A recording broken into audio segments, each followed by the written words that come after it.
In 1348, two ships, one of them from Bristol, landed at Melcombe in Dorset a little before midsummer. In them were sailors from France, who were infected with an unheard-of epidemic illness called pestilence. They infected the men of Melcombe, who were the first to be infected in England. The first inhabitants to die from this illness did so on June 23rd, after being ill for 3 days at most. In 1349, about Easter, pestilence broke out in East Anglia and lasted the whole summer.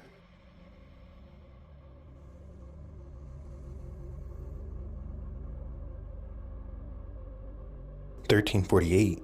This year, there was a great downpour of rain which lasted from midsummer until Christmas, and it was speedily followed by a mortality in the east among the Saracens. In 1349, a great mortality of men spread across the globe. Hardly half mankind was left alive. Towns once packed with people were emptied of their inhabitants, and the Black Death spread so thickly that the living were hardly able to bury the dead. It was said by some people that barely a tenth of mankind remained alive. A murrain of animals followed this pestilence. Rents fell, and the land was left unfarmed for a lack of people. There was so much sadness that the world could never return to its former state. When Abbot Hugh had ruled the monastery for 9 years, he died in the great pestilence along with 32 monks, of whom the abbot and 5 monks were buried together on a single day. When the pestilence stopped, only 10 monks were left alive. From this time, the rents and goods of the monastery began to fall. At the beginning of 1349, an earthquake was felt throughout England.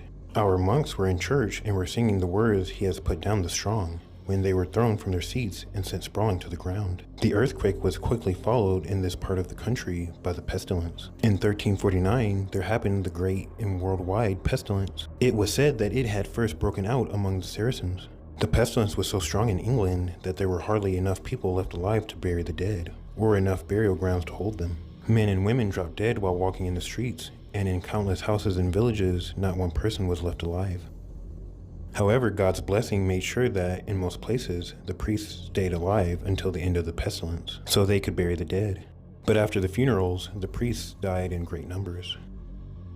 In the year before the pestilence came to England, the nobles of England held great tournaments, but hardly any married women arrived with their own husband, but went with some other man who was sleeping with her. And shortly before this time, there was a human monster living in England, divided from the navel upwards in both male and female, but joined in the lower half. When one part ate, drank, slept, or spoke, the other could do something else if it wished. One died before the other, and the survivor held it in its arms for 3 days. They used to sing together very sweetly. They died aged about 18, at Hull, a short time before the pestilence began.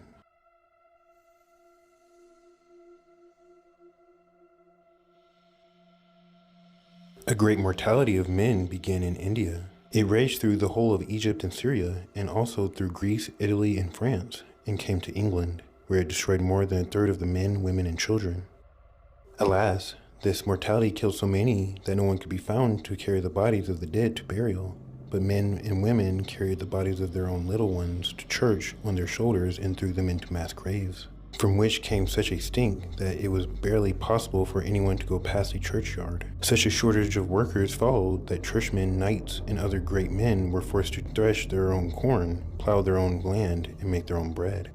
The shortage of workers in every kind of craft and job was so bad that more than a third of the land throughout the whole kingdom was left unfarmed.